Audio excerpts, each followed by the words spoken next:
ఈ వీడియోలో upcoming OTT release Telugu movies గురించి తెలుసుకుందాం.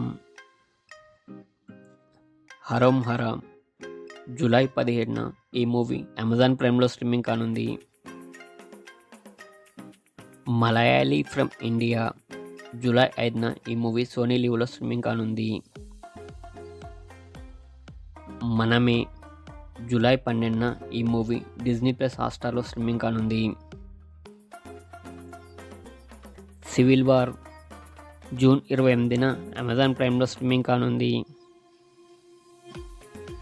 టర్బో జూలై 12న ఈ మూవీ డిజ్నీ ప్లస్ హాట్‌స్టార్లో స్ట్రీమింగ్ కానుంది. బజే వాయువేగం జూన్ 28న నెట్ఫ్లిక్స్లో స్ట్రీమింగ్ కానుంది. గరుడన్ జూన్ 28న అమెజాన్ ప్రైమ్లో స్ట్రీమింగ్ కానుంది. టెనెంట్ జూన్ 28న ఆహాలో స్ట్రీమింగ్ కానుంది.